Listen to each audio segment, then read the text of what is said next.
ma non è sempre stato così. Ci sono piloti che vogliono avere ragione a prescindere, e c'è un detto tra di noi che dice: pur d'avere ragione accetti di andare più piano. Che è un'assurdità, no? Però non è un'assurdità, ma è vero, è successo n volte. Ciao a tutti ragazzi e bentornati a Mick Bubble, il racing podcast che parla di MotoGP e personaggi affini a questo mondo. Ci troviamo in VRS Studios e siamo pronti per un'altra puntata. Oggi in maniera eccezionale quest'anno qualche novità, questa è una di queste, e perché in quanto mio co-host oggi non c'è il solito Filippo Carroni H Fisci, ma c'è Samuele Andruccioli H Semandru. Ciao a tutti, ciao Semandru, Eccoci qua. compaesano, mio amico d'infanzia, sostituisce Phil, ma quest'anno lo rivedrete più di una volta. E vai. E visto che parliamo di novità, o comunque oltre ai piloti, insomma, figure oltre ai piloti, oggi insieme a noi diciamo che abbiamo uno dei capi tecnici di riferimento della MotoGP. No, è vero, fa così, ma è vero. Adesso scopriremo, l'avete già intuito, ma scopriremo un sacco di dettagli, un sacco di cose interessanti secondo me. E con noi oggi a Mick Bubble direttamente da Senigallia, Cristian Gabarrini. Ciao a tutti. Ciao Chris, ciao. Benvenuto. Grazie. Benvenuto a Mick Bubble. Di solito noi, come sempre, partiamo con il nostro podcast con una domanda banale, ma che in realtà non lo è. E come sempre, come stai? Come va? Bene, sto benissimo. Non potrebbe essere altrimenti dopo quasi 3 settimane di stop. Esatto. Quindi dai, ci siamo un po' rilassati e riposati. E siamo riusciti a fare un po' le nostre cose, andare in palestra, stare con la famiglia, quindi dai, sto meglio di così, non si può stare. Ho visto anche, mentre preparavamo la puntata, qualche video tuo, e tra cui appunto era una intervista fatta dal team di Pecco, diciamo da quei ragazzi, da Gioele, da Studio 1, no? E che l'avevate fatta a Jerez e avevi detto infatti: ancora sto bene perché comunque inizio campionato, quindi abbiamo ancora energie. Sì. Perché di solito sei uno che comunque in generale a fine anno comunque comincia a sentirsi il peso sia della pressione, credo, mentale, ma anche fisico per tutti gli spostamenti, o sbaglio? No, è giusto. Poi quella mentale uno se ne fa una ragione, perché con questo tipo di lavoro qua tanto è naturale che, come ha tanti altri lavori, d'altronde quando arrivi alla fine della stagione sei stanco mentalmente, e invece fisicamente è più difficile accettarlo, perché sarebbe accettare gli anni che passano, però in realtà è così, e quindi sì, all'inizio della stagione uno è carico da tutti i punti di vista, poi bisogna cercare di mantenere un certo standard fino alla fine, dai. Anche perché tocca stare a certi livelli veramente fino alla fine. Sì. Potrei fare una domanda subito, perché hai iniziato dicendo che stai arrivando da 3 settimane di pausa. Una cosa che mi viene da chiederti è: un pilota tra un Gran Premio e l'altro ha a che fare con allenamenti, preparazione fisica e tante cose che poi lo portano al Gran Premio successivo. Invece un capo tecnico, quando arriva lunedì che è a casa, ha delle responsabilità, delle analisi da fare, oppure stacca veramente? Allora, io parlo per diciamo l'esperienza Ducati, il modo di lavorare Ducati. Noi il lunedì dobbiamo cercare di mettere insieme un po' di cose per fare una sorta di breve report, perché solitamente il martedì o il mercoledì abbiamo una riunione con gli analisti dati, con chi lavora a casa. Non ci dire tutto, Gabba, che qui dopo ci licenziano tutti, non diciamo tutti i segreti. E quindi dai, il lunedì un pochino, qualche ora di lavoro, ma niente di stressante. Poi appunto dicevo, in mezzo alla settimana solitamente c'è questa riunione che invece è abbastanza massiccia, soprattutto se si fa come somma di 2 eventi, allora può durare anche 3-4 ore. In cui si parla di quello che è successo durante l'evento, cosa è andato bene, soprattutto cosa è andato male, perché è lì che bisogna lavorare. E appunto siamo tantissimi, io credo che saremo 40 persone, anche se fatta via web, quindi adesso è più comodo da casa. E poi solitamente, io almeno parlo per me, vorrei di solito arrivare in pista già con il materiale per la gara successiva pronto, quindi il cambio, i rapporti del cambio, il setting, aver guardato negli anni precedenti dove, in questo caso con Pecco, eravamo più in difficoltà, cercare di capire come partire subito nella migliore condizione, ecco. Quindi diciamo che qualche ora di lavoro durante la settimana c'è sempre. Anche più di qualche, mi sembra di capire. Cioè, se qualcuno pensava che una volta arrivati a casa si rilassava, non è proprio così, perché comunque c'è del lavoro da fare anche a casa alla fine della fiera. Sì, poi io faccio sempre diciamo un confronto con chi a casa invece lavora tutto il giorno e poi magari al fine settimana libero. In quella settimana lì sicuramente a casa c'è gente che lavora molto più di me. Però ecco, anche noi abbiamo un po' il nostro da fare, come certo. È giusto che sia. È una domanda stupida che mi ha incuriosito da quello che hai detto. Una volta invece, tipo a metà settimana, che adesso fate le videochiamate, no? Conferenze così, riunioni, tipo 25 anni fa come funzionava? Allora, io 25 anni fa ero in 125, quindi la vita era molto più semplice, nel senso che l'elettronica non c'era quasi per niente. Io facevo il telemetrico, no? Il capotecnico, e durante la settimana si faceva veramente poco niente. Capitava di andare al reparto corse e magari a sistemare delle cose, ma erano più per passione, per voglia di andare al sì, reparto. o comunque dai, per dare una mano, magari, capito, chi abitava più vicino quando il reparto corse era tuttora a San Marino, e magari andavo io perché ero uno di quelli che stava più vicino, ma in realtà l'impegno infrasettimanale era veramente pari a zero, sì. Bello. Vedi, sono già tutte partiti. cose che sì. Io oggi vorrei parlare appunto di te proprio come persona e come tecnico, perché come i piloti sono persone e piloti, un capotecnico è persona e capotecnico, quindi partirei proprio dall'inizio, insomma.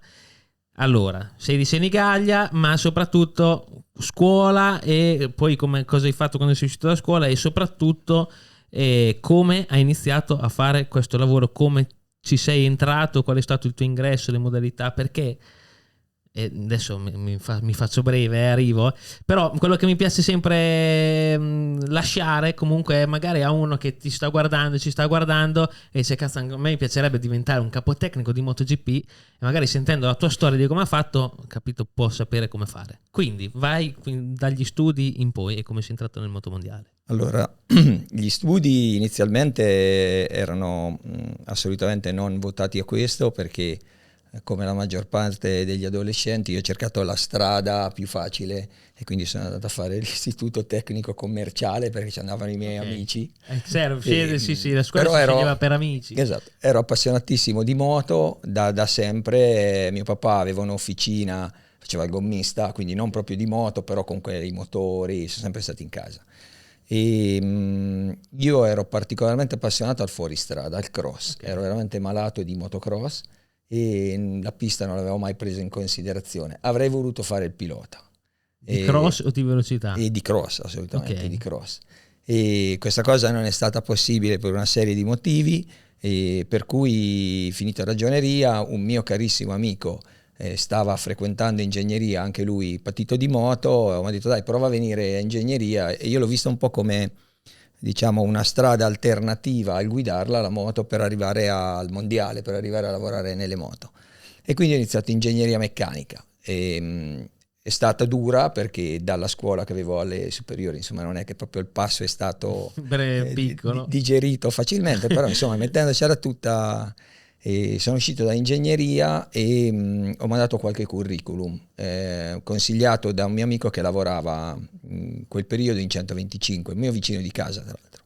Ovvero lo conosciamo? Difficile, no. Perché adesso si è dato, seguendo poi le orme della famiglia, una cioccolateria a Bologna che è la più rinomata di tutti, però rimane sempre un grande appassionato di moto.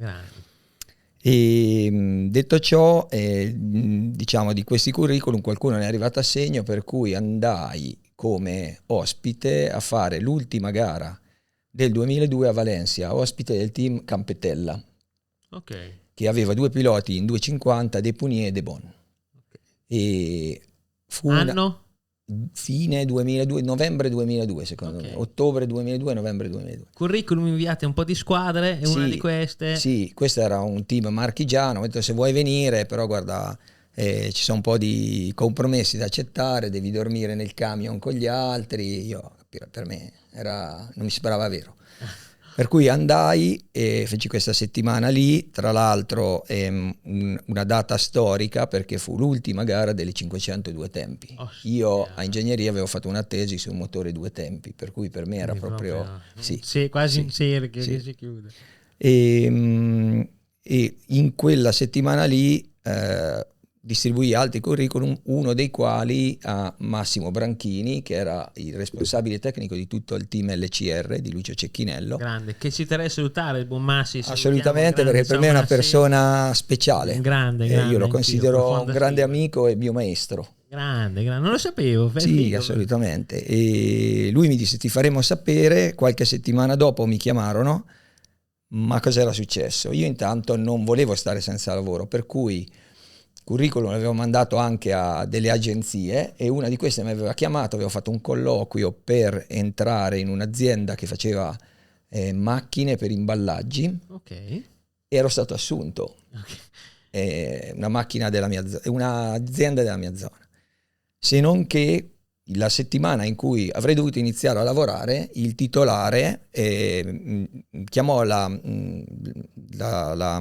l'azienda e disse di a Christian di venire la settimana prossima perché io questa devo andare improvvisamente in Inghilterra per motivi di lavoro, inizia una settimana dopo. In quella settimana lì mi chiamò Lucio per un secondo colloquio, quindi mi spostai a San Marino, feci questo colloquio e loro mi dissero va bene dai, la prossima settimana ti facciamo sapere. E ho detto io non credo di avere altri giorni di tempo e gli spiegai la situazione. Allora facciamo prima e alla fine mi chiamarono il giorno dopo e mi dissero che mi prendevano. Io passai una notte completamente insonne aspettando quella telefonata perché sarebbe stata la realizzazione di un sogno, è stata la realizzazione di un sogno. Per cui ho iniziato a lavorare con Lucio, quindi alla fine del 2002... Quindi dopo l'azienda gli hai dato buca ovviamente. Chiamai l'agenzia e gli spiegai il motivo e mi dissero capiamo benissimo, è naturale che sia così, non ti preoccupare. Grande.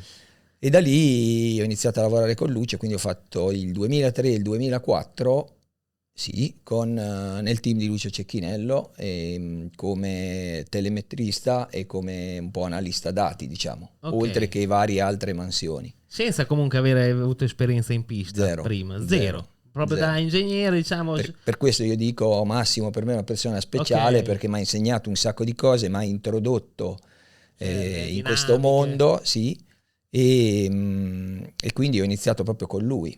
Quindi da telemetrista. Da telemetrista. Con pilota?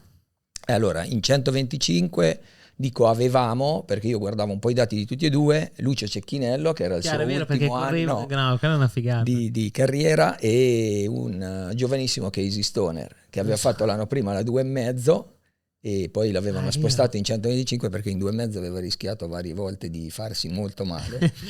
Per cui pensarono saggiamente, credo, di spostarlo in 125. Quindi questi furono i primi due piloti, il mio datore di lavoro e Casey Stoner. Ok, subito, comunque è iniziato veramente subito... Da 0 a 100. Davvero, cioè comunque una partenza poi io, positiva. Diciamo, non è che dovessi prendere decisioni determinanti, perché comunque c'era Massimo in quel ruolo lì. Però Massimo, diciamo che quando iniziò a fidarsi, a prendere delle decisioni anche in base a quello che gli dicevo io che vedevo dai dati, quindi dai era un po' una soddisfazione. Certo, ma spazio. Quando tu hai iniziato, che ovviamente ti poni degli obiettivi per il futuro, no? Di crescita e tutto, hai mai avuto una figura di riferimento tipo un idolo, di dire ok, quello che fa lui è quello che voglio raggiungere, è quello che voglio fare? Qualcuno che ti ha ispirato? Allora, no? Professionalmente i nomi, diciamo, più altisonanti dell'epoca erano naturalmente Jeremy Bargis, i nostri italiani, Brazzi, Noccioli. E da loro cercavi di prendere oppure? Però per me era difficile perché io ero proprio venivo dall'università e quindi per me era un mondo lontanissimo. Tutto. Io vedevo questi personaggi come degli dei, e per cui non avevo la più pallida idea di che tipo di lavoro facessero, però insomma dicevo se le moto vanno così forte è anche merito loro, e quindi sì, diciamo ero ispirato un po' a cercare di capire cosa facessero loro. Certo. Ok. Perché nel paddock si incontrano veramente due mondi quando, no, tra quelli che escono dall'università e quelli che nel paddock ci sono nati praticamente da che mettevano a posto il motore. Magari molti meccanici iniziano nei team Moto3 giovanissimi, magari 20 anni che sono dentro il paddock, quindi però alla fine ci si amalgama sempre tra Sì. ingegneri e sempre la passione, secondo me, è quella che fa, capito, Il fa legante. amare, fa star Sì. bene a tutti lì dentro. C'è la passione, Poi questo è sai, innegabile. l'ingegnere ha un brutto difetto che vuole sempre capire il perché una cosa funziona così. Allora quando ti relazionavi con alcuni personaggi che, come dici te, erano cresciuti nel paddock e quindi sapevano che le cose andavano fatte così perché andavano fatte così, ma io avevo sempre il perché volevo capire. Per me non era un approccio, Certo. tra virgolette, accettabile, lo accettavo perché sapevo che funzionava. Non era Però costruttivo. avrei voluto capire così e torno a dire, in questo Massimo ha dato un grande contributo. Grande, sì, sì. Perché è fondamentale avere uno che appunto, come nel tuo caso, ma come credo nel caso di tutti, che appunto ti introduca un po' nelle dinamiche, appunto in quelle cose che si devono fare così perché... E con cioè, grande pazienza, perché poi avere uno è che chiede in normale, poi. continuazione... Sì, sì, sì, è normale. Però all'inizio è bellissimo. Sono degli anni stupendi quelli, secondo me. Sì. E l'inizio no, quando impari. E però, insomma, questi insegnamenti poi hanno, credo, insomma, ripagato bene, insomma, comunque abbiano fruttato bene, perché poi quali sono stati gli anni successivi? Quindi 2003, hai detto 2004, 125 con Sì, Cecchinello e quello il Stoner. 2003, nel 2004 c'era 2004 Locatelli e Mattia Pasini, che Mattia debuttava Pasini. nel mondiale. Esatto, Sì. era quel 54. E anche quell'anno lì è stato incredibile, soprattutto a livello umano, perché diciamo tutti volevamo un bene dell'anima a Mattia perché era giovanissimo, e in particolar modo si era attaccato a 2 o 3 persone, una delle quali ero io. Ok. Per cui mi capitava spesso, ordinavamo all'autogrill, lui prendeva una cosa, non gli piaceva, mi guardava e dicevo dai, ho capito, tieni, prendi la mia, tipo fratello minore che io non ho mai avuto. Però è stato carino, è stato un anno impegnativo, perché poi Mattia credo che si classificò secondo nel numero di cadute, secondo Ok. solo a Ruben Chaus, di Oh, poco. E quindi ci ha fatto lavorare parecchio, però... Come mettere a posto di continuo. Sì, però dai, è stato esordio umanamente bello, ho imparato molte cose sicuramente. bello, bellissimo. Sempre con Stoner. E poi dopo, cos'è che volevi chiedere? Hai detto No, che ti è venuto in riguardo, mente? visto che stavamo facendo il percorso dalla scuola in poi, che avevi aspettative diverse, no? All'inizio, da adolescente, rispetto a quello che poi è capitato. Ma Sbaglio? allora, diciamo che bisogna distinguere tra la passione, che sono sempre state le moto, Ok, cui ero e il praticamente lavoro. malato, e le aspettative, perché io penso, come la maggior parte, non li voglio coinvolgere tutti, degli adolescenti, C'hanno dei sogni. era veramente pigro, avevo veramente ok. voglia di fare poco, ecco. Sì.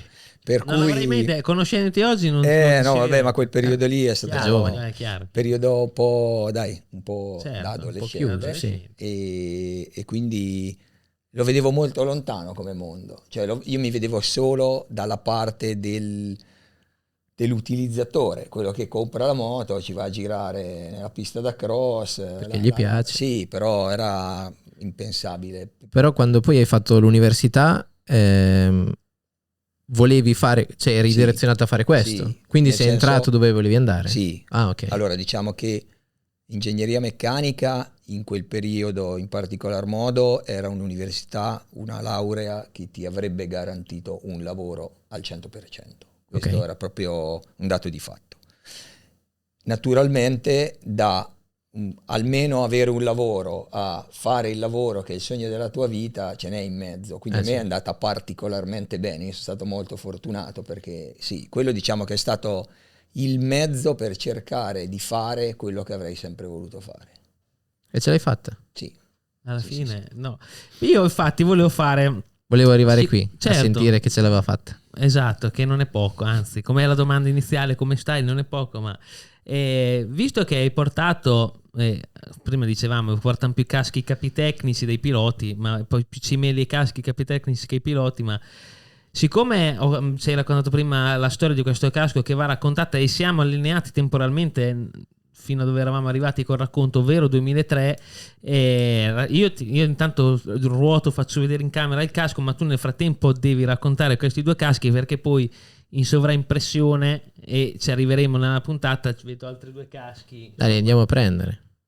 Ci vogliamo arrivare dopo con la timeline. Agli altri dopo. Ok, Intanto visto che siamo nel 2003, raccontaci di questo casco, perché è qui questo casco? Allora, questo casco è il mio primo casco da strada che ho avuto, e l'ho comprato nel 96 e l'ho usato tantissimo perché avevo un Honda 600 con cui facevo un sacco di chilometri all'anno, perché era una cosa fantastica andare in giro in moto. E nel 2003, quando lavorai con Casey, lui aveva 16-17 anni, adesso non mi ricordo di preciso, quindi non poteva guidare, viveva in Italia da solo, e quindi capitava di doverlo portare, non so, a fare un evento o in aeroporto, comunque si viaggiava spesso insieme in macchina.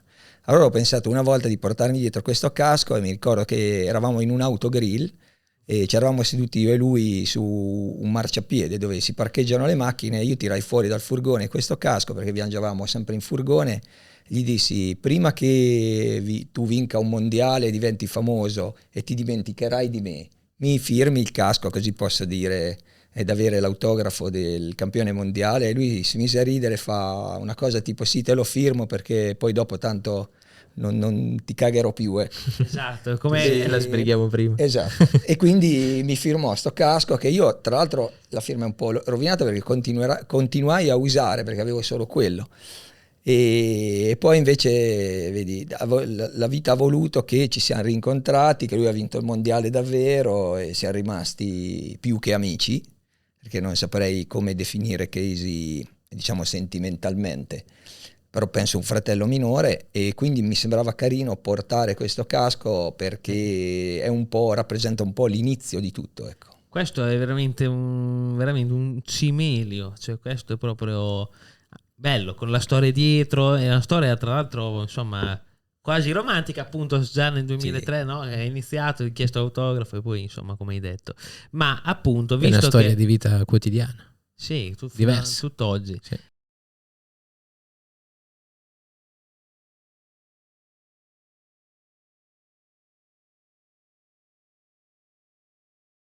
Però sono stato contattato da, a quel tempo correva in MotoGP Kawasaki, Ok. ok, e che aveva bisogno di giovani ingegneri per cominciare a costruire una squadra, come stanno facendo in maniera molto più massiva adesso le grandi case giapponesi, una squadra di europei che portasse avanti lo sviluppo della parte dell'elettronica, della gestione motore, che adesso è una cosa impressionante, ma quella volta erano gli albori.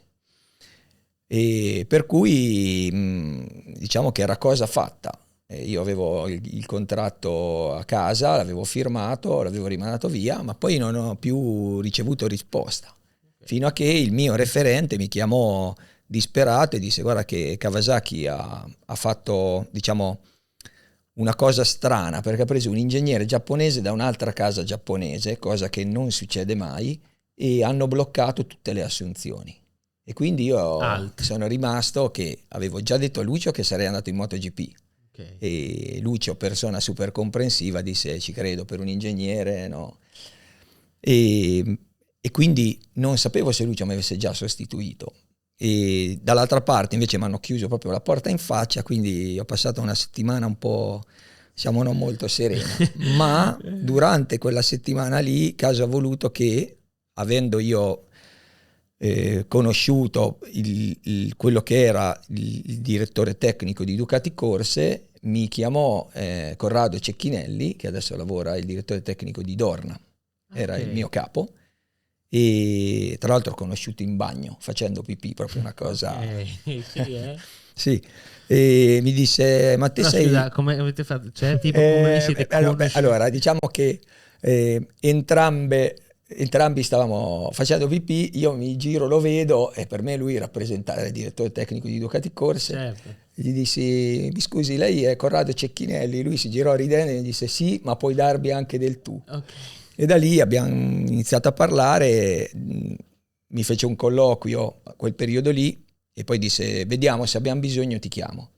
Quella settimana lì mi riaggancio al no della Kawasaki, mi chiamò Corrado, mi disse sei ancora libero? Sì, e allora dai vieni a Bologna che rifacciamo un altro colloquio e vediamo.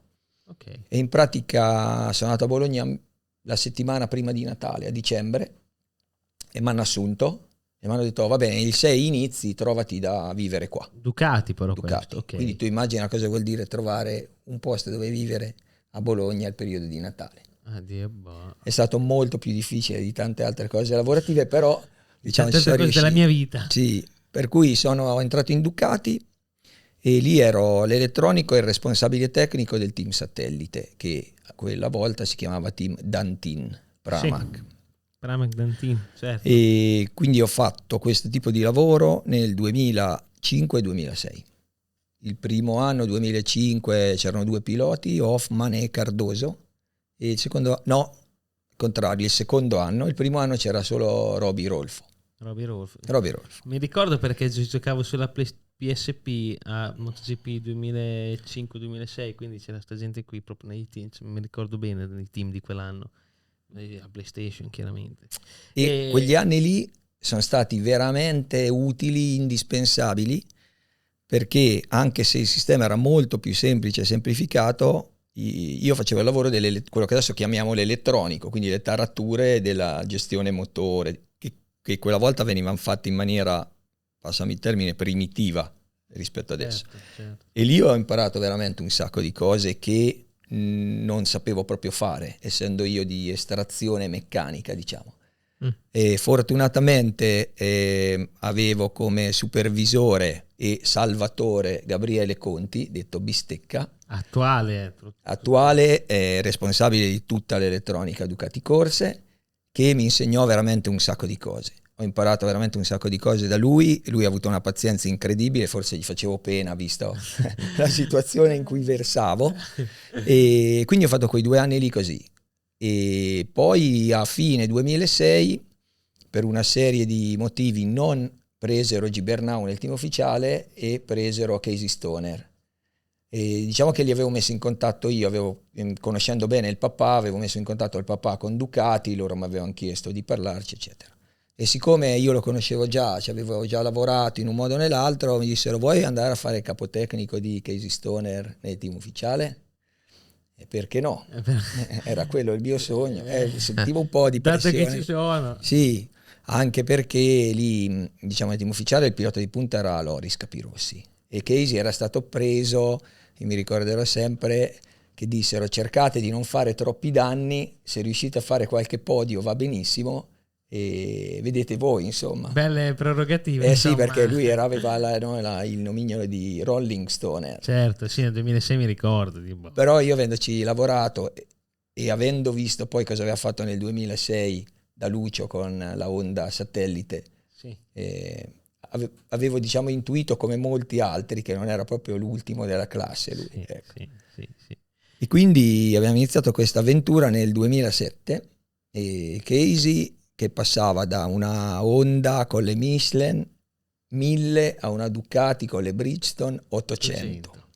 Io che non avevo mai fatto quel tipo di lavoro lì. Vi siete guardati il primo giorno nel box? Sì, no, lui, io lo prendo sempre come un complimento perché mi dice sempre te eri un foglio di carta bianco, non avevi preconcetti, non avevi idee già che nel passato avevi fatto così, quindi lì si provava.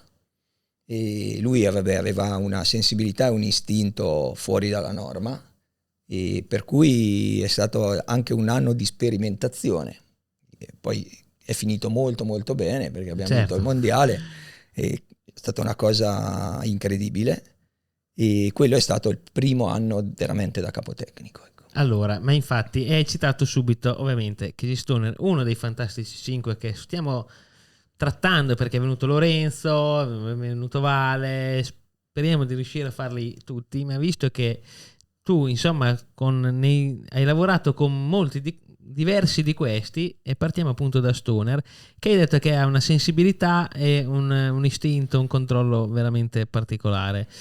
Visto che me li hai raccontati, me li ricordo, ma li abbiamo anche visti, mi giustifichi questa tua affermazione con degli esempi proprio successi? Tipo, mi ricordo qualche cosa in Australia, insomma, sei più te di me. Ma ce n'è una comica in particolare dell'inizio della stagione. Allora, faccio una brevissima premessa. La squadra in cui io sono andato a lavorare, nel team ufficiale, era una squadra già in essere da anni, di gente con un sacco di esperienza. E io ero il novellino. Ero il capo di quella squadra lì, ma ero il novellino. Infatti mi hanno dato una raddrizzata subito appena arrivato. E quindi questa squadra, dicevo, aveva un sacco di esperienza, c'era gente che sapeva quello che faceva. E arrivava un capotecnico che non l'aveva mai fatto, quel ruolo lì. Un pilota che cadeva e basta, secondo la maggior parte della gente, era solo, diciamo, uno che non aveva paura di andare forte. E quindi all'inizio, c'era un po' questo tipo di situazione. E mi sembra fosse al secondo test, Casey rientrò a piedi dicendo: io ho lasciato la moto appoggiata al muretto perché il motore si stava rompendo e quindi non volevo romperlo del tutto e sono tornato a piedi. Quindi recuperano questa moto, scaricano i dati e guardano e dicono: per noi il motore non ha niente, è a posto. E la riaccendiamo, 2 o 3 avviamenti, riscarichiamo i dati, era tutto, sembrava tutto perfetto. Allora quello che era sopra di me dice: guarda, riuscite con questa moto qua, rifate 2 giri perché la moto non ha niente. Per verificare. E mi ricordo le parole del capomeccanico Bruno Leoni, capomeccanico bravissimo ed un'esperienza incredibile, che mi disse in dialetto romagnolo, io adesso non lo so rifare: di al tuo amico che questo non è il 125 che grippa. Ok? E io cercai di far capire a Casey che bisognava usare sta moto qua di nuovo, e lui mi disse: guarda, io se vuoi ci riesco con sta moto, ma il motore è rotto. Vabbè, dai, proviamo. Mezzo giro e sbronzinò il motore. Ostia. E lui ritornò a piedi e con la solita A piedi delicatezza. così. Esatto. Cioè nel box era Sì, un fuggi-fuggi. Con la sua solita delicatezza mi prese per la maglietta perché voleva che sentissi bene e mi disse: se io ti dico che la moto si sta rompendo, significa che la moto si sta rompendo. Intanto. Finito lì.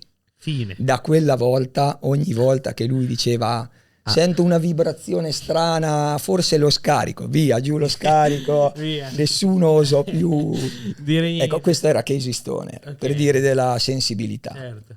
E poi vabbè, ce ne sono tanti altri di aneddoti in cui lui, diciamo, ci dimostrò una sensibilità incredibile, però lui era veramente, guidava proprio, era istinto puro.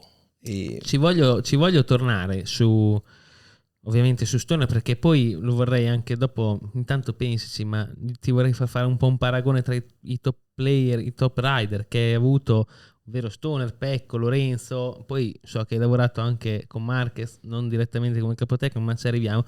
Però una curiosità che avevo, che vorrei insegnare, o comunque vorrei far sapere a chi ci segue: un capotecnico, no? Perché prima parlavamo all'interno di una squadra, no? Su Sky, diciamo, alla televisione vedi il capotecnico è sempre quello seduto di fianco al pilota e che ok, decide. Però ci dici cosa fa esattamente un capotecnico dentro il box dal giovedì alla domenica? Perché non è solo decidere cosa fare sulla moto, o sbaglio? Secondo me il capotecnico c'ha anche un sacco di responsabilità, anche a livello umano, un sacco appunto di potere anche a livello, no? di aura all'interno del box, della tua parte del box, o sbaglio? sì, diciamo che il capotecnico è il tramite tra la parte di ingegneri tecnici che stanno, diciamo, dietro il box e la squadra è quello che deve coordinare tutto il lavoro dall'inizio alla fine. E per dire, adesso faccio qualche esempio stupido, però da che freni usare, quali Esatto. esemplari usare, quando usare quelli più consumati e quelli più nuovi, e che cover mettere sui freni, quanta benzina imbarcare, i setting, come usare le varie gomme durante i turni, mettendosi d'accordo col pilota, mh, interfacciarsi con l'elettronico, perché poi l'elettronico fa un lavoro che è complementare a quello del capotecnico. È inutile fare tarature di traction control se tu togli una gomma di 25 giri per metterne una nuova, quindi il lavoro deve essere sempre in simbiosi. Quindi Bellissimo, bellissimo. in generale fa questo, ecco, e è quello che insieme al pilota prende la decisione finale. Certo. E questo è, diciamo, un sunto di quello che fa il capotecnico. Infatti un sunto, anche perché, come spiegavo prima, a lui che insomma ne parlavamo, cioè il meccanico quando lavora sulla moto comunque chiede sempre al capotecnico, il telemetrista prima di lavorare oltre a vedere i dati, ma appunto di lavorare sulle letterature, chiede al capotecnico, il gommista, capotecnico, il pilota, cioè tutti alla fine, tutto il team viene dal capotecnico perché è la figura di riferimento, quella che insomma decide che si dovrebbe insomma l'autista, non l'autista, comunque il timoniere della barca del team, diciamo, del lato team di un pilota, ecco, questo. Sì, diciamo è quello che più delle volte prende le decisioni e si assume le responsabilità. Che non è poco, comunque tutte queste responsabilità non sono poche, mi sembra. Io avevo una domanda. Quando un pilota, ad esempio, presenta dei punti deboli, che comunque io penso anche i più forti abbiano dei punti dove hanno delle difficoltà, il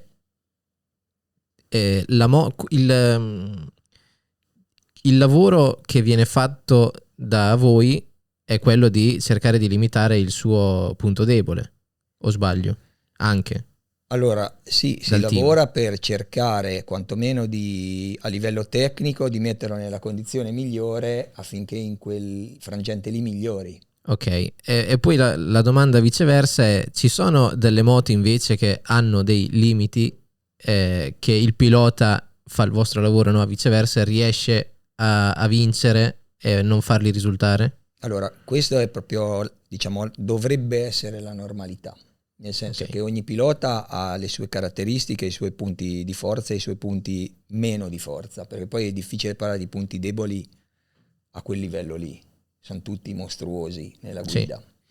E ogni moto ha le sue caratteristiche, quindi è naturale che noi cerchiamo di far funzionare la moto nella maniera a cui il pilota con cui stai lavorando piace di più e nello stesso tempo ci aspettiamo che lui si adatti a livello di stile di guida e di uso della moto alle caratteristiche della moto, perché poi un conto è fare setting, sistemare l'elettronica e un conto è quello che noi chiamiamo normalmente il carattere della moto, cioè come la moto è stata progettata e ha un certo tipo di carattere, il motore più o meno dolce o più o meno scorbutico, una ciclistica che ti permette di girare facilmente invece fa fatica a girare, è più o meno stabile in frenata, sono cose che si modulano un pochino agendo sul setting e sull'elettronica, ma il carattere di base della moto rimane quello, quindi il lavoro grosso poi lo deve fare il pilota a cercare di adeguarsi a quello che è quello che fece clamore Stoner il primo anno in Ducati. Nessuno riusciva a portare al limite quella moto lì perché era una belva indomabile e lui invece ci è riuscito, ha tirato fuori tutto quello che si poteva, forse anche di più. Ok, quindi è riuscito a compensare benissimo i limiti che aveva la moto. Sì. Non finisce qui perché andiamo avanti con poi il tuo percorso. 2007 Stoner vincete il mondiale e poi su Stoner ci torniamo perché ne vale la pena. Poi 2008-2009 proseguire? 8, 9, 10 sempre con Casey, sempre con Ducati. Quella parentesi, sempre team ufficiale con Casey, con quella parentesi in cui lui saltò delle gare perché stava male e quindi sono venuti altri piloti, spostarono, se non sbaglio, Kallio dal team satellite al team ufficiale e io andai per qualche gara nel team satellite a lavorare con Aleix Espargaró.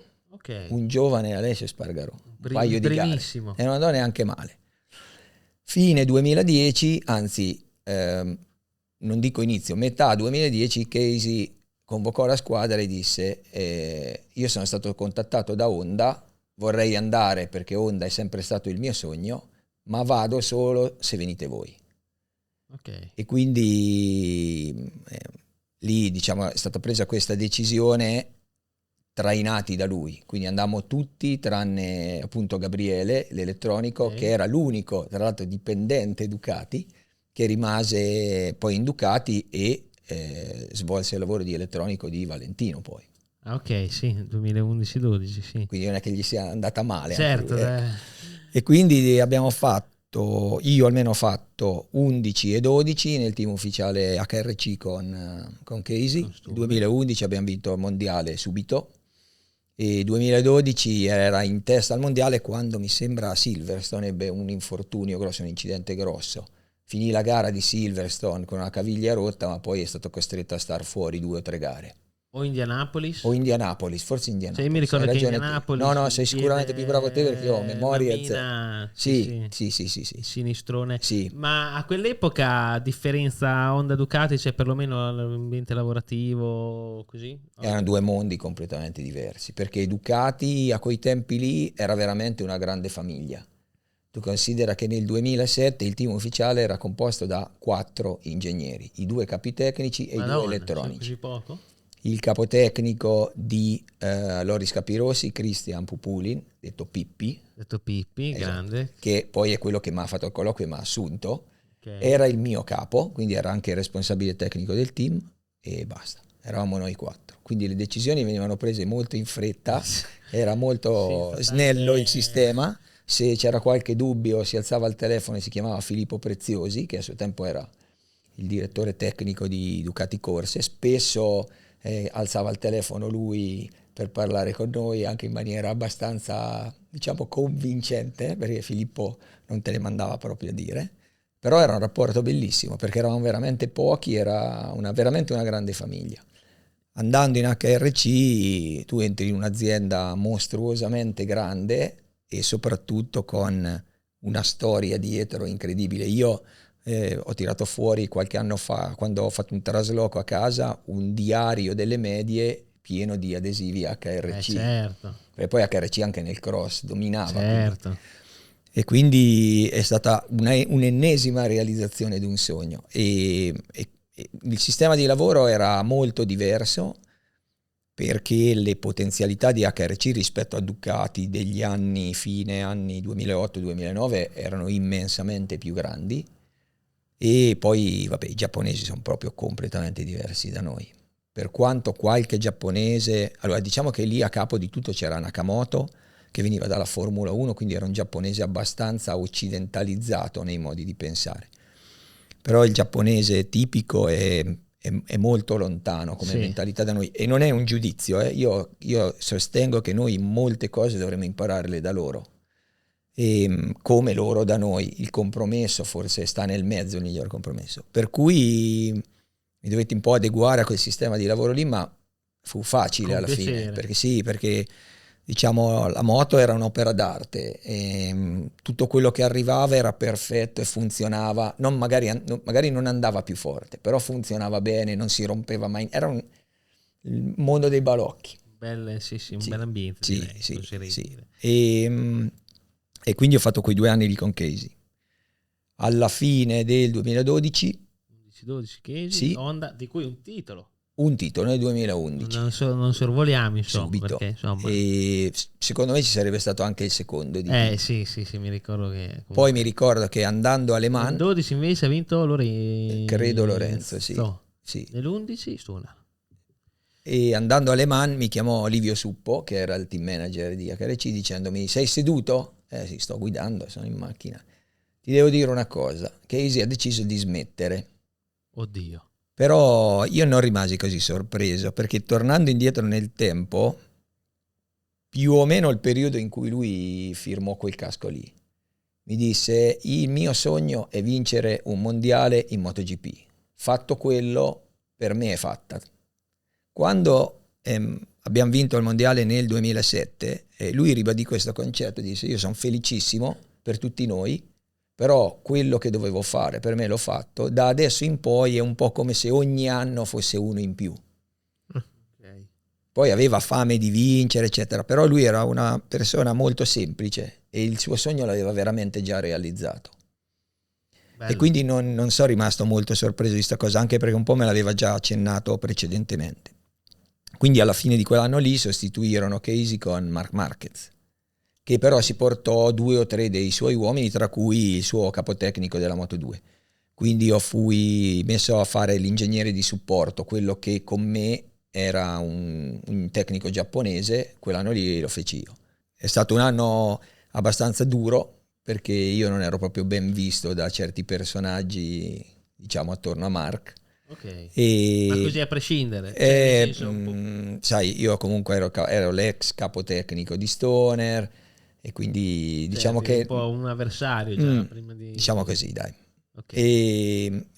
E quindi alla fine dell'anno fui spostato a fare il responsabile tecnico del progetto Moto Open. Nel 2014 passò quel regolamento un po' bizzarro in cui ogni casa costruttrice doveva fare una moto che non sarebbe stata noleggiata o data in leasing al team, ma poteva essere venduta. Quindi era automaticamente una moto con dei contenuti tecnici, diciamo, di livello più basso, perché certi tipi di, diciamo, di segreti industriali poi l'azienda se li tiene, alla fine anno rivuole le moto, rivuole tutto il materiale consumato. Sì. E quindi accettai di buon grado quel ruolo lì, perché ho detto vabbè, imparerò a fare qualcosa di nuovo. Avevo già imparato molte cose l'anno con Mark, perché nel ruolo di ingegnere di supporto comunque devi fare proprio da tramite tra la squadra e l'azienda. E l'anno 2014 con le Honda Open fu veramente un anno disastroso dal punto di vista dei risultati, perché le moto andavano erano le uniche moto veramente da vendere ai clienti. Gli altri avevano fatto una MotoGP leggermente depotenziata, quindi le moto andavano piano.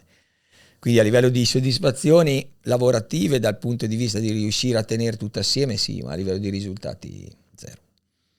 E durante quell'anno lì Honda prese la incredibile decisione di prendere un pilota dalla Moto3 e portarlo direttamente in MotoGP, Jack Miller. Con un certo Jack Miller. Per cui vennero da me e mi chiesero: ti interesserebbe gestire lui? Un altro australiano. Io ero innamorato di Jack Miller perché ero un suo tifoso in Moto3, mi piaceva come personaggio, non potevi non volergli bene a vederlo così. Sì.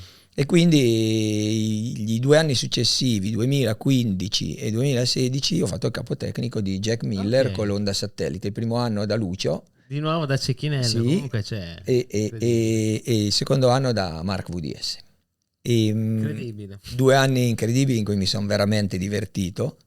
E siamo riusciti anche a vincere una gara ad Assen, esatto. La doppia gara di Assen sul bagnato. È vero. È stato divertente, ma nello stesso tempo stressante, perché gli ultimi giri Jack raggiunse Marc Marquez, pilota ufficiale a tutti gli effetti, e lo passò.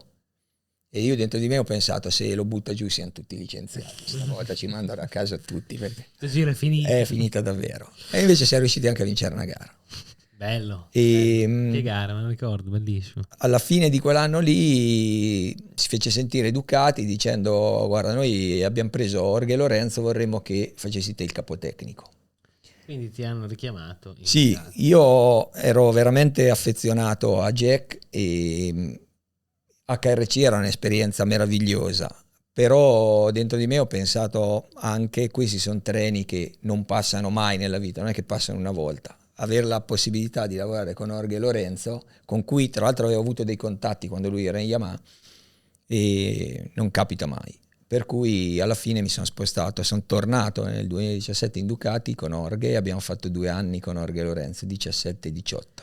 E via, e qui si apre un altro capitolo, sì. Un altro capitolo che dimostra la tua, comunque possiamo cominciare a dirlo, la tua, come dire, potenza, grandezza, la tua grandezza, perché comunque in pochi anni sei arrivato in MotoGP, subito mondiali, Stone, pilotoni, boom, altro capitolo, arriva Lorenzo. Jorge Lorenzo, con i quali avete vinto diverse gare, e qui anche comincerei a volerti chiedere innanzitutto come sono stati questi 2 anni, com'era Lorenzo, come è stato lavorare con lui, dici qualcosa, qualche aneddoto, dai, raccontaci un po' come è stato lavorare con Lorenzo, e poi quando poi arriveremo alla fine della tua carriera fino a oggi voglio fare un compare finale tra tutti, chiederti un po' di differenze, però vai, raccontaci di Lorenzo. Allora, i 2 anni con Jorge Lorenzo sono stati mostruosamente faticosi Ok. e incredibilmente belli. E uno dice no, prendi una delle due. Allora, Schierati. umanamente è stato bellissimo, perché al contrario di quello che la maggior parte della gente pensa di Jorge Lorenzo è un ragazzo meraviglioso, un matto, sì, ma veramente un ragazzo meraviglioso. Noi Ti abbiamo... interrompo un attimo perché sono contento che molti dei nostri seguaci, molti di chi ci ascolta, questa cosa l'ha percepita attraverso la puntata. Mi è arrivato insomma diversi messaggi con scritto attraverso la puntata comunque, ma Lorenzo è un grande, ma non l'ho mai visto, insomma sono contento perché io adesso insomma lo conosco meno, però per quello che l'ho conosciuto insomma anch'io Ma perché mi la allivia, gente li insomma. conosce È attraverso chiaro, il momento quei di 40 adrenalina, quei 40 minuti lì, di sì, rabbia sì. che arrivi secondo, Chiaro. cioè tensione estrema quando li sentono parlare lì alla Certo. TV. Diciamo che Jorge non è mai risultato simpatico alla massa per vari motivi. Il principale io credo che sia che non ha mai avuto filtri tra quello che pensava e quello che diceva, e è sempre stato estremamente sincero. Secondo me ha quasi sempre detto cose giuste, e però sai, se le cose giuste sono scomode o non sono, diciamo, politicamente corrette, non è che risulti sempre molto simpatico. Però è così, Jorge è così e te lo dimostra quotidianamente. E poi vabbè, ci sono state tante occasioni in cui era difficile non ridere, perché si creavano delle situazioni inverosimili. Il suo assistente Kike che gli dà 2 guanti della stessa mano, lui si arrabbia, gliene tira uno, l'altro preso dal panico gliene ridà un altro sbagliato.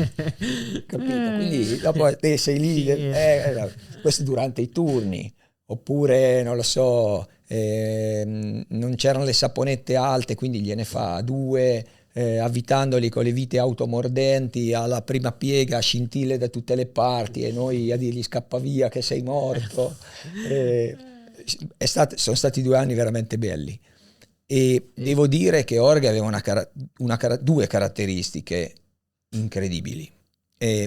L'umiltà, uno dirà no, non è vero, l'umiltà, e faccio subito un esempio. Quando lui arrivò da noi, una delle cose che gli abbiamo detto subito è: usi pochissimo o non usi il freno dietro, è impossibile andare forte con questa moto senza usare il freno dietro. Va bene, allora me lo insegnate voi. Uno che ha vinto i mondiali, che ha vinto, e ti dice così.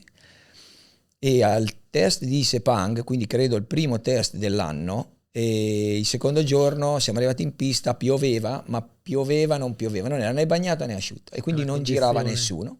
Si presenta lui in tuta, pronto così, e fa: dai, mettiamo le reine e andiamo dentro. Ma dove andiamo in queste condizioni? Come? Ma avete detto che non so usare il freno dietro? Mi insegnate a usare il freno dietro. Andiamo. E lui consumò 2 treni di gomme in quelle condizioni assolutamente inutili per imparare a usare il freno dietro. Quindi faceva 3-4 giri, rientrava, toglieva il casco, si metteva tra me e Tommy l'elettronico. Adesso, qua un po' meglio, qua ancora, va bene. Rimetteva il casco, rientrava. Bello. Grande Incredibile. lavoratore. Sì. E una spirito. determinazione, lui secondo me era veramente ossessionato dall'andare veloce. Chiamava tutte le ore del giorno, se gli veniva in mente un'idea che poteva magari aiutare ad andare più forte, era veramente ossessionato. E una volta che era a posto, però, era anche veramente imbattibile, insomma, sì, incredibile. Sì. È una macchina da guerra. Uno dei fantastici 5, ragazzi. Sì. Io non dimenticherò mai la prima vittoria al Mugello, perché noi facemmo una scelta tecnica discutibile, veramente discutibile da tutti i punti di vista, perché senza scendere nei particolari, diciamo che abbiamo scelto una configurazione motore che aveva qualche cavallo in meno di quella più performante, al Mugello col rettilineo così, e questo si traduceva in diversi chilometri orari in meno rispetto a Dovi, che era il suo compagno di squadra, sul rettilineo. E alla fine Gigi, tutti, no, è la scelta sbagliata, giustamente, perché lo era. E Jorge disse: ti fidi di me? Teniamo sta configurazione qua, che la moto è più guidabile in uscita di curva, il resto ci penso io. Tagliato il traguardo del primo giro, aveva mezzo secondo di vantaggio. E non l'hanno più visto. Sì. Quindi veramente un fuoriclasse. Sì. Veramente una macchina da guerra. Ma e poi un'altra curiosità che ho sentito recentemente in una delle tue interviste, che volevo io intanto la curiosità, perché all'inizio fece fatica con la Ducati, poi pareva che ergonomicamente fece un bello step. Sì. Domanda numero 1. E domanda numero 2, che hai detto che alcune cose della Ducati di oggi sono ancora basate su alcuni feedback e alcune cose trovate insieme a Lorenzo. Spiegaci meglio, quindi queste due cose. Allora, il primo anno il suo più grosso limite è che faceva una fatica mostruosa a guidare la nostra moto rispetto alla Yamaha da cui veniva. Fatica proprio di fisica. Era stremato, ma delle volte finiva la gara che veramente sembrava uno che avesse fatto l'Ironman, non una gara di MotoGP. Era uno che si allenava tanto, per cui di sicuro una parte della colpa era la nostra, che gli avevano dato una moto in cui non si sentiva bene. E lì è partita una campagna di adattamento, di ergonomia a Jorge Lorenzo, che è finita con quel famoso serbatoio, che in realtà non era un serbatoio, era un add-on, cioè un pezzo che si attacca, diciamo, nella parte posteriore del serbatoio, che lui aveva chiesto per appoggiare la gamba esterna in curva e fare meno fatica. E quello credo che lo montammo per la prima volta proprio alla gara del Mugello, in cui lui vinse, ma diciamo che in un mare di cose quella era stata l'ultima goccia, però è rimasta impressa quella lì perché ha vinto la gara. E già posso dire che ergonomicamente quello che c'è sulla moto molto è dovuto a Jorge Lorenzo. Quell'add-on lì poi lo usarono più o meno tutti con qualche piccola modifica, prima non c'era proprio.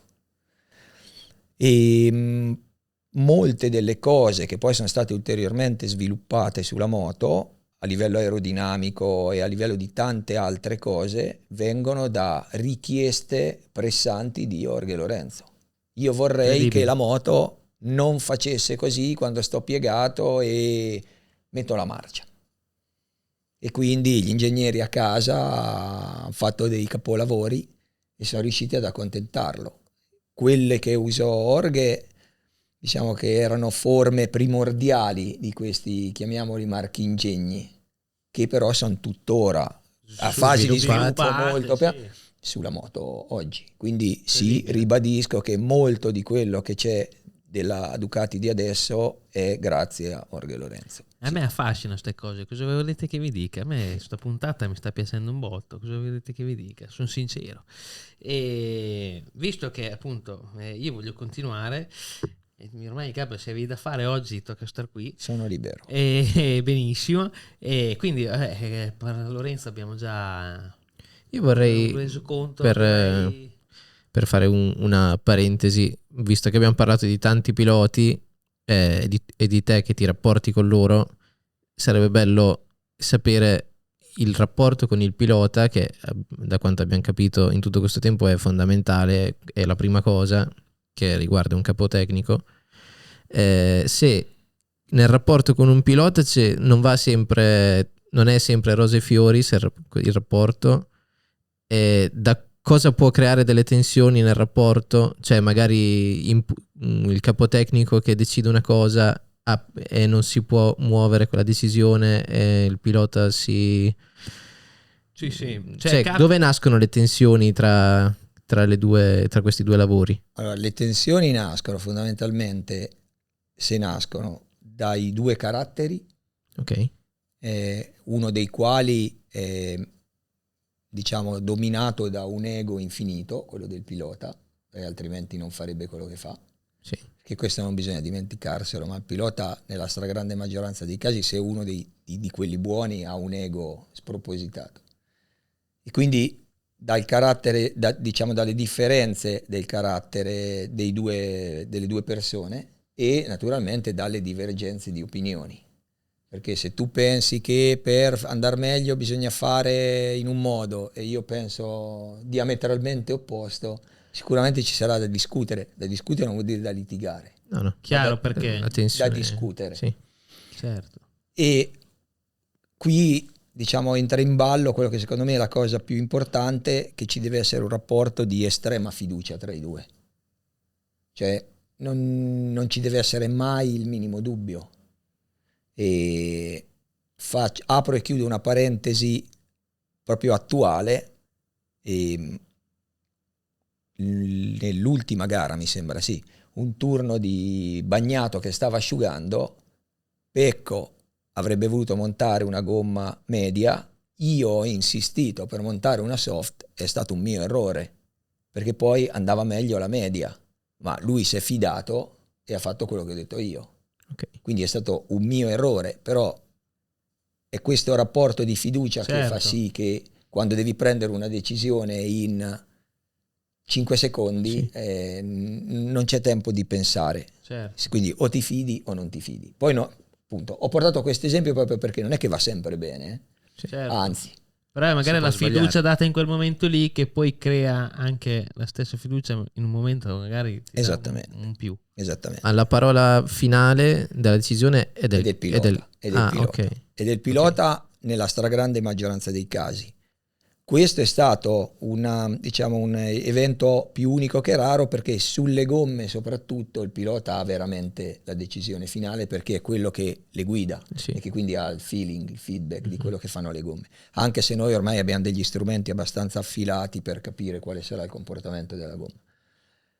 Però in generale c'è da discutere delle volte, c'è da discutere soprattutto quando delle volte ci si rende conto che è un atteggiamento in pista del pilota a limitare la prestazione rispetto a una caratteristica della moto, e lì glielo devi dire in qualche modo.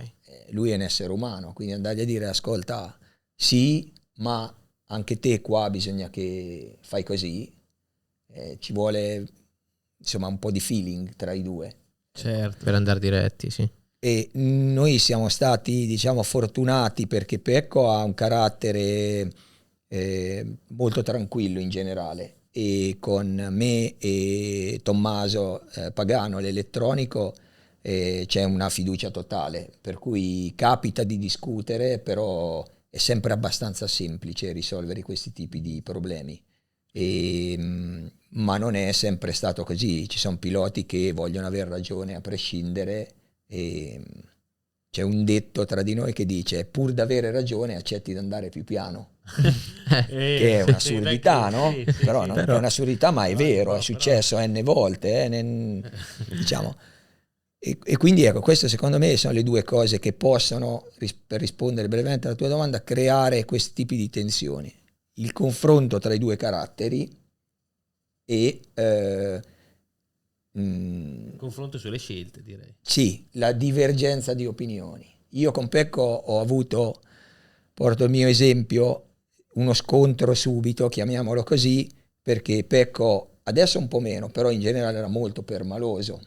E quando ha iniziato con noi si era portato dietro, diciamo, delle caratteristiche di guida dalla Moto2, che nella Moto2 rendevano il MotoGP no. In particolar modo parliamo della frenata.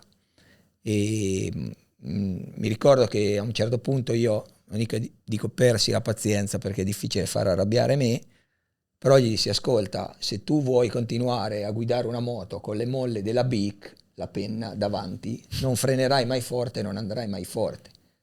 E lui è rimasto un po' così, si è capito che si era impermalosito, e io non sapevo di questa sua caratteristica, per cui essendo io proprio assolutamente zero dotato a livello diplomatico di diplomazia, gli dissi: sei pure permaloso, allora andiamo male, con me mi sa che buongiorno. E lì proprio è sceso il cielo.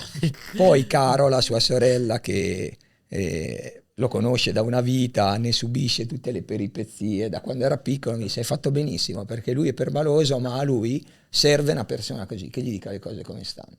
E infatti da lì poi diciamo che il rapporto ha è migliorato, ha cambiato proprio marcia. Sbocciato. Sì, dopo entri, capito, nella presa in giro, nello sfottò, e allora io mi dimentico di una cosa e lui tutte le volte mi dice no, ma perché come sempre ti dimentichi di dirmela, no? Certo. Queste cose qua, però ecco, questo fa bene perché entri più nella sfera umana e quindi Sì. puoi permetterti di spingerti un po' più avanti nel Sì. dirgli quando è ora di puntare il dito anche sul pilota, capito? Mhm.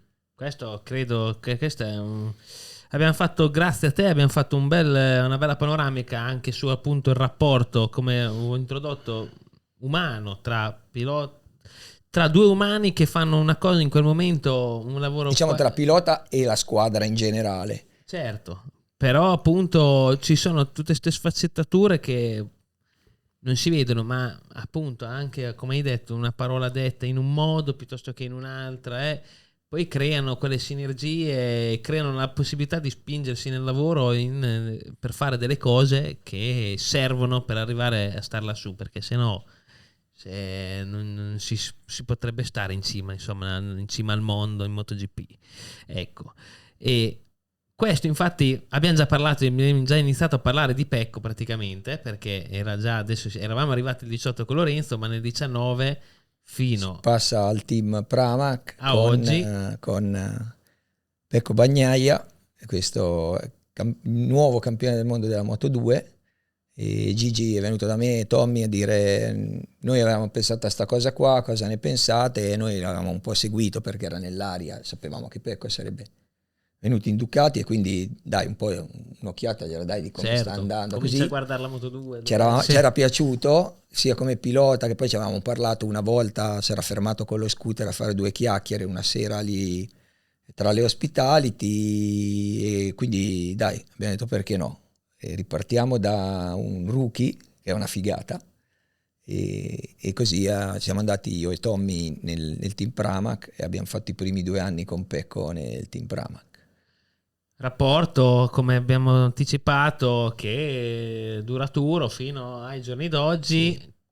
con intramezzi non da sorvolare, quale un mondiale riportato nel 22, dopo Sì. 15 anni, 22 era, sì, ripetutosi Così.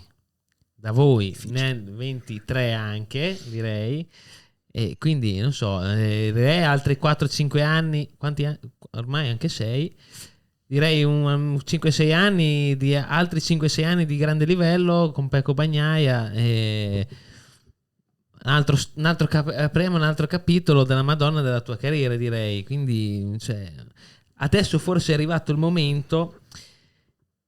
Prima, io vorrei fare, adesso ti vorrei chiedere questa domanda qui, il compare appunto tra tutti questi campioni che hai avuto, perché adesso, al giorno d'oggi che sei con Pecco, hai avuto per le mani Pecco, perlomeno Pecco, Lorenzo e Stoner, e Marquez un po' più da distante, ma vabbè che ce l'hai nel box adesso, però perlomeno tra questi tre, tra i primi tre, quali sono intanto le cose, ti volevo questa curiosità, le cose, se hai trovato delle cose comuni in entrambi, in tutti, tra questi tre, diciamo, cioè magari tutti e tre fanno questa cosa qui comunque, pur E essendo poi, piloti diversi se, in epoche diverse. se posso arricchire la domanda, anche aggiungere in che cosa ognuno è più forte dell'altro, sarebbe interessante. Allora, la prima è facile, Ok. a rispondere alla prima. E diciamo che 2 sono molto simili, che sono Jorge Lorenzo e Pecco Bagnaia, sia come stile di guida, sia dato dallo stile di guida diciamo, le esigenze di come dinamicamente deve comportarsi la moto. Dall'altra parte c'è Stoner che è completamente antitetico, proprio un approccio completamente diverso, puramente istintivo e altrettanto efficace, anzi delle volte diciamo più efficace nel momento in cui c'è da adeguarsi a una situazione nuova, perché essendo un rapporto, un approccio puramente istintivo, è basato solo quasi esclusivamente all'inizio sulle sensazioni e quindi subito al limite, subito in terra spesso, mentre quello che noi avevamo imparato da Jorge è stato poi oro per lavorare con Pecco, perché loro veramente hanno diciamo che lo stile di guida di Pecco è veramente, può essere un'evoluzione, e non è semplice, di quello di Jorge e Lorenzo. E anche il modo proprio di approcciare tutto il fine settimana per gradi, molto meditato. Ok. Mentre Stoner io lo metterei a confronto più con Marquez, che ha un approccio più istintivo, più vicino al limite o al limite subito, più basato sul feeling, pronti via. Poi stiamo parlando di livello top tutti, Certo. però con caratteri e caratteristiche diverse, probabilmente anche dovute al background che ognuno ha avuto nella propria carriera e fino ad arrivare a quel livello lì. Se pensiamo che Pecco credo abbia fatto solo velocità fin da piccolo dalle minimoto, Casey Stoner è arrivato nella velocità a 14 anni, prima faceva dirt track, flat track, quindi un approccio completamente diverso. La stessa cosa si può dire di Jack Miller, che ha smesso a 14-15 anni di fare motocross perché aveva già tante di quelle fratture all'attivo, che ha, diciamo, un po' anche scelto di andare a fare qualcosa di più sicuro, che detta così, no? Certo. Sì. Adesso credo che Paradosso. abbia raddoppiato il numero di fratture all'attivo, però al di là di quello, quindi sono approcci, è naturale che poi l'approccio sia completamente diverso, perché te hai imparato ad andare in moto in un modo completamente Ognuno in diverso. modo. E in che cosa questi tre piloti, uno è migliore dell'altro? Allora, è difficile fare un paragone, è più facile tra Jorge e Pecco per quello che ci siamo appena detti, Che perché sì. sono molto più vicini come tempo. Allora, loro due, Loro Stoner e due, Marquez. allora, come è difficile perché sono più quelle cose in comune, è difficile Ok. dire quale uno è meglio dell'altra. Entrambi sono molto sensibili, a volte troppo eccessivamente sensibili, e entrambi sono molto analitici, e entrambi arrivano al massimo della velocità quando la moto fa quello che vogliono, o comunque una cosa abbastanza vicina. Dall'altra parte Stoner era capace, io mi ricordo Marco Melandri, ve lo racconto qua, di fare lo stesso tempo con due setting completamente diversi, dicendoti con questo tocca guidare così, con quest'altro bisogna guidare in quest'altro modo, io mi trovo meglio con uno dei due, però quel tempo lì te lo faccio a prescindere. Cioè, Stoner, qui mi ricordo anche che mi hai raccontato della gomma che tipo... Sì, una in gomma. Australia pensava di avere una gomma soft e tentò di fare il tempo rischiando di ammazzarsi, perché era diventato anche freddo, erano le 5:30 del pomeriggio, e rientrò facendo un tempo incredibile, uscendo dall'ultima curva con la moto che faceva dei versi, così, poi rientrando disse: diversi. ma sta gomma qua, che gomma di merda era? Era una media. Ah, ecco perché pensavo fosse una soft. Allora no, è normale. Posto, tempo della Madonna. Sì. Quello è distinto. Sì. Vabbè, non solo, anzi. No, non solo, lui aveva una per sensibilità incredibile, però l'approccio che aveva era: io entro nel giro di 2 giri, ti faccio vedere qual è il limite fisico della pista.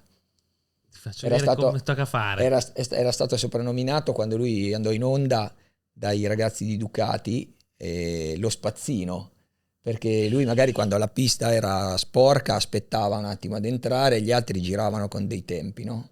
Poi entrava lui e credo che sia questa cosa del capo meccanico a suo tempo mi sa proprio di Loris, e che disse: adesso entra lo spazzino, ti fa vedere lui se la pista è sporca, e magari levava 2 secondi subito, capito? Era Bello. curva per curva più o meno si sistemava, ecco. Bellissimo. E me ste robe, ma non vedrai che questa puntata non sarà, come dire, non passerà inosservata con tutte queste chicche. E poi una delle ultime domande, perché poi prendiamo i caschi, che ci hai portato altri 2 caschi clamorosi, li mettiamo qua insieme al tuo. E una domanda finale per chiudere un po' il tuo cerchio di capotecnico, che ne parlavamo un po' con quei ragazzi un po' di tempo fa, e ci eravamo posti questo dubbio, pareri discordanti, comunque diversi. Su questa domanda, secondo te è più il capotecnico che fa andare forte il pilota o è il pilota che fa diventare bravo un capotecnico? Mi sono spiegato? Non è chiarissimo. Chiarissimo? Chiarissimo. Cioè, capito, perché a volte vedi un binomio che sempre quello è... Cioè, quanto è il peso di uno, il peso dell'altro? Comunque, questo era un po', capito? Allora, io ti posso dire la mia esperienza. Come ho detto prima, io quando iniziai a fare il capotecnico con Casey nel 2007 avevo 0 esperienza e l'80% di quello che so me lo ha insegnato lui.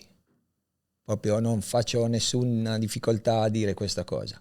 Gli sarò sempre debitore perché veramente io ho imparato tantissimo da lui. Sono stato molto fortunato ad averlo incontrato e in quel periodo lì.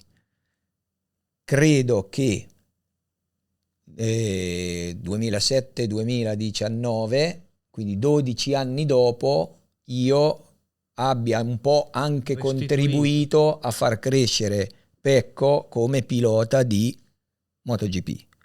Dico anche un po' perché secondo me poi la differenza la fa il pilota, il capotecnico, l'elettronico, la squadra, gli possono dare una mano, ma se la materia prima non è quella giusta non riuscirai mai. Quindi per me il pilota può fare una differenza incredibilmente grande, il tecnico può dargli una piccola mano a fare questa differenza. È tutto, cioè proprio non c'è tutto. nient'altro da aggiungere, mi sembra veramente. Sono d'accordo, direi, perché anche secondo me è così bello anche il fatto di restituire a distanza di tempo, comunque che anche secondo me appunto rivedo un po' sta cosa da fuori, che chiaramente con tutta l'esperienza che hai fatto in MotoGP, appena arriva un pilota della Moto2 chiaramente sai già come tu hai imparato quella volta, c'hai poi da potergli reinsegnare a lui appena arrivato. Quantomeno evitare gli errori, quelli proprio classici che si fanno quando si salta da una categoria all'altra. Ecco, velocizzare un po' quella cosa lì, dirgli questo non lo devi fare proprio, questo farlo in maniera diversa. Poi però, ripeto, sono loro che fanno la differenza. Certo. A me viene una domanda, sentendo quello che dici, in un ambiente come quello del paddock, no? Ma come tanti altri ambienti lavorativi dove c'è una competizione incredibile per i mestieri, no? Che sono posti, pochi posti, no? E deve essere quasi tutti di elite le persone che vanno a lavorare in quegli ambiti. Com'è possibile che chiamino delle persone che magari sono alla prima esperienza a fare un lavoro gigante, no? Come quello che può essere? Ma nel mio caso, uno perché io conoscevo già Casey e Casey si sapeva che aveva un caratterino abbastanza difficile da gestire. Ok. E in più perché lui lì partiva proprio un progetto nuovo, la moto era nuova completamente. Io comunque avevo anni di esperienza come elettronico, avevo fatto già altre cose, non è che ero proprio... No, sì. Però ti sei Comu- ritrovato molte volte a dover fare per la prima volta dei mestieri. Diciamo a dover prendere per la prima volta un certo tipo di decisioni, Ok. perché poi magari il mestiere lo conoscevo già abbastanza bene, però un conto è dire da dietro io farei così e un conto è dire no, facciamo così. Io sono stato molto fortunato perché come dicevo prima sono stato introdotto in una squadra che era un castello con delle fondamenta solidissime, una squadra che lavorava insieme da tanti anni, erano insieme in Superbike, avevano un sacco di esperienza, avevano aiutato a costruire loro quella moto lì. Quindi mi ha messo lì, ma avevo le spalle ben coperte. Okay? E in più il mio carattere si è sposato molto bene con quello di Casey, quindi questo ha reso tutto un po' più facile. Poi non è che sia stato facile perché... E ti sei mai sentito, cioè perché molte volte capita ai ragazzi, a gente della mia età, no? Che magari ti ritrovi a fare una cosa e ti senti un pesciolino dentro a ma a me degli è squali capitato giganti. poco dopo, no? Perché io alla fine comunque, alla fine del 2012 ero un capotecnico che aveva N anni di esperienza e comunque aveva vinto 2 mondiali. Eppure quando arrivò Marquez, accontentarono Marquez mettendogli il capotecnico suo che era quello di fiducia della Moto2. e è comprensibile, perché torniamo al discorso di prima, se tu vuoi velocizzare tutto quel processo lì, facendo così non hai la parte in cui devi conoscere chi c'è dall'altra parte, capire come interfacciarti, c'è già una connessione che funziona molto bene. Ok. Quindi io le ho vissute tutte e due, anche non nell'ordine giusto, diciamo, no? Sì. Perché magari uno quando un po' si è, passami il termine, affermato, non si aspetterebbe più una cosa del genere. Invece è successa, bisogna imparare anche da queste cose qua, capire perché queste cose succedono, guardare avanti, andare avanti. Ok.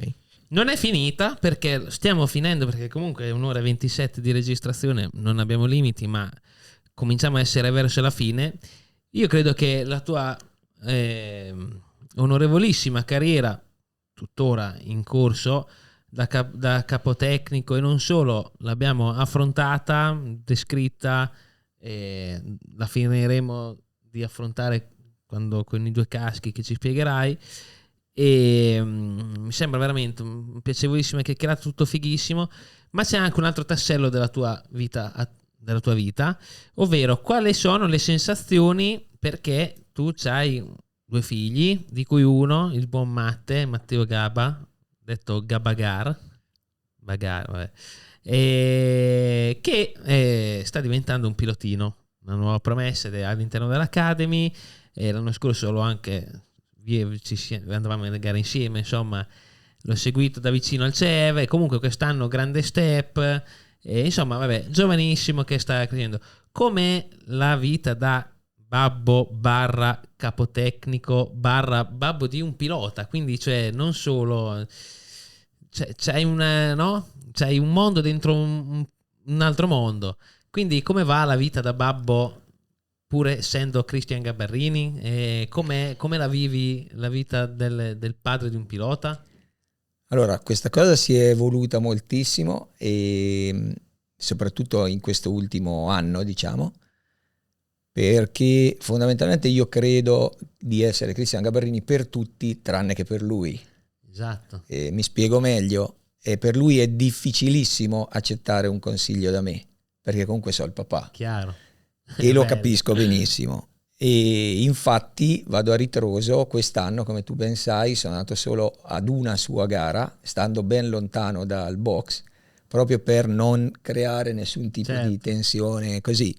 Lui è affidato all'Academy, quindi è in ottime mani, hanno tutta la mia fiducia, e quindi è stato duro perché c'è stato il periodo della mini GP in cui lui poi ha vinto il campionato italiano, e lì ascoltava parecchio, lo portavo sempre ad allenarsi, e grazie anche all'aiuto di Lele, il nostro meccanico, Lele, che saluto e non smetterò mai di ringraziare, Samuele Donnini, e abbiamo passato non so quante decine di migliaia di chilometri sul furgone per portarlo ad allenare. La classica legna classico, che si come fa. è giusto che sia, ed è bello così, e lì ha dato i suoi frutti. Poi nel periodo in cui credo lui si sia avvicinato all'adolescenza e sia entrato nell'adolescenza, diciamo, sono iniziati i problemi. Però i problemi sono altri, però è iniziato questo tipo di rapporto un po' più conflittuale a livello tecnico, e quindi come è giusto che sia, dicevo io, adesso ho fatto un passo indietro, lo osservo da lontano e sono molto contento di come sta andando, glielo dico spesso. E poi tu hai condiviso con me anche momenti, no, arrabbiature, eccetera. Sfortune, tutto. Sì, sfortune, infortuni, tutto quello purtroppo che bisogna mettere in conto. Però molto bene, è una bellissima esperienza, e da un lato delle volte mi sento in colpa perché quando ci sono situazioni che io ho visto da casa, questa volta tipo la griglia di partenza di Magny-Cours in cui piove, non piove, li fai partire, non li fai partire, e i genitori sono molto agitati perché parti con le slick ma è un po' bagnato, allora è pericoloso. Per me è una situazione normale, quindi io dicevo vabbè, vedranno loro lì, però non mi sentivo di essere agitato, perché per me è la normalità. Scusate se per me è la normalità, come poi ero a casa, quindi era più facile, ero a casa sul divano con mia figlia, quindi esatto. Però no, molto bene. È naturale che c'è la componente affettiva, che ti fa stare un po' col fiato sospeso, no? In certi momenti, e ti fa soffrire di più e ti fa vedere le cose delle volte non in maniera completamente lucida, perché comunque certo. sei il papà. Ci sei dentro. C'è un altro filtro, c'è un filtro. Sì, diciamo di sì. Però in generale è molto bella, è un'esperienza bellissima anche questa. Anche da questa ho imparato un sacco di cose, perché mi sono reso conto che nel mondo giovanile ci sarebbero veramente tante altre cose, tu lo sai molto meglio di me, da fare, e che si potrebbero fare di più e meglio, e l'Academy sta portando avanti sta cosa qua in maniera incredibile. Però ecco, per me era un mondo nuovo, perché io dico sempre, io vedevo le cose dall'alto, certo, non per fare per dall'alto, e adesso mi rendo conto invece di quelle che possono essere le problematiche della maggior parte delle famiglie, dei genitori, di chi la vive invece tutti i giorni, e questo ti apre gli occhi su certo, certi aspetti e ti fa pensare che se quel pilota lì ha quelle caratteristiche lì, è anche perché ha avuto quel vissuto lì in passato da piccolo. certo. Diciamo che il Uno rapporto specchio con anche- il papà, nella mia piccola esperienza con i piloti grandi, conta molto. Sì, Molto. Sì, Quindi sì. dai, io cerco di fare il papà più bravo possibile. grande, Spero bellissimo. di riuscirci. Chissà che il prossimo rookie della MotoGP che avrai per le mani non sarà tuo figlio, pensa che il cerchio si chiuderebbe. Io glielo auguro con tutto il cuore, non so se accetterei io di fare una esatto, cosa del genere esatto, dopo, perché dopo lì la cosa si complicherebbe ulteriormente, ma Vai dire spero, spero proprio di dovermi trovare esatto, in questa di avere questo situazione. problema. Esattamente. Di avere questo problema. Sì. E Io voglio fare l'ultima domanda. Non vai, so, poi prego. se l'hai più bella le fai Certo, anche te no, dopo. no, ma ci mancherebbe. Mi incuriosisce questa cosa qui, di sapere con quale pilota ti sarebbe piaciuto o ti piacerebbe, non ti sarebbe piaciuto collaborare in questo senso, cioè gestirlo da capotecnico nel corso proprio della storia, cioè il pilota che avrei, o i due, insomma, due piloti che avresti voluto. Allora, io sono sempre stato un grande tifoso di Kevin Schwantz, nonostante abbia, diciamo, concretizzato molto meno di quello che erano le sue potenzialità, no? Per gli infortuni, per tutto il resto. E per me era proprio un idolo. E ho avuto la fortuna, in un anno, i primi anni di Ducati, di fargli per 5 minuti da capotecnico, quando lui, per una rivista australiana, credo, venne a provare la Ducati di Stoner. E quindi io ho una foto a casa, io nella mia postazione come pilota, che per me è stata una roba bella. Cioè, per me Schwantz è sempre stato l'idolo, proprio il modo di guidare, il modo di porsi, però ecco, mi sento di esserlo stato per 5-10 minuti, dai. No, certo, una figata, perché c'è una foto poi sì, no, esatto. lui era veramente il mio idolo di quando ero piccolo, ecco. Non solo tuo, di tanti. Immagino di sì. Gabà, io a questo punto, guarda, vado a prendere i caschi. Vado io. Sì, allora io nel frattempo mi faresti veramente un caffè che prendo, ti do anche la tazzina, ti rendo la tazzina di farlo qui. Qui è tutto buono, teniamo anche così, a Mick Bubble succede anche questo, non è che... Grazie. E vabbè, dici un po' appunto questi... Grazie.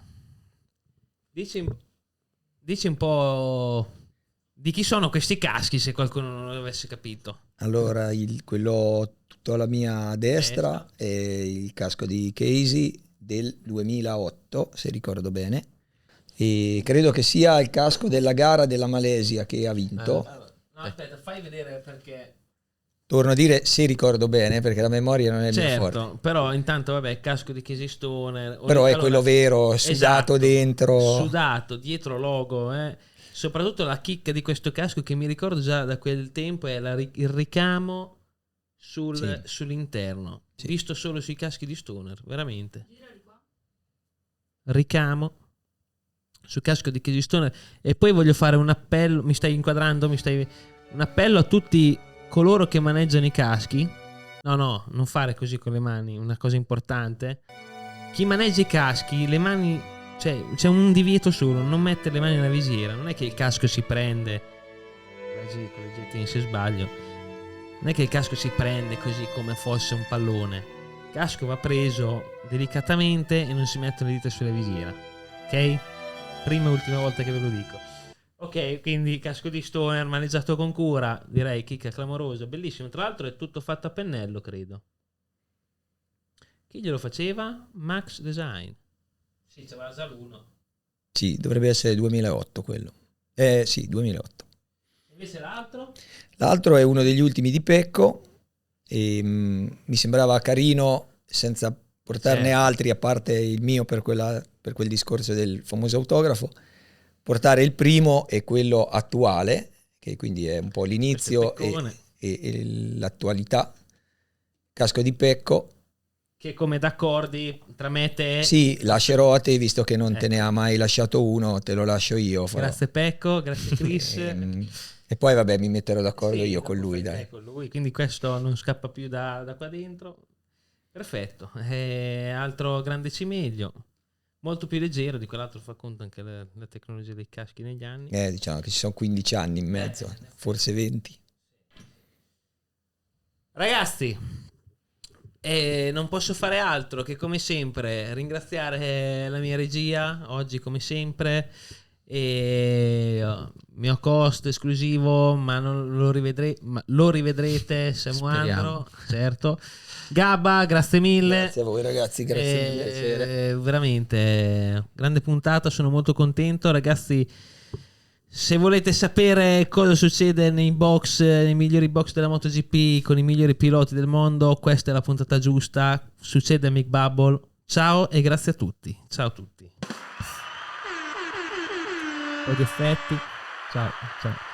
Siamo il podcast che accavalla di più le gambe, perché sti divani fanno accavallare le gambe. Guardo le puntate, siamo sempre tutte con le gambe accavallate.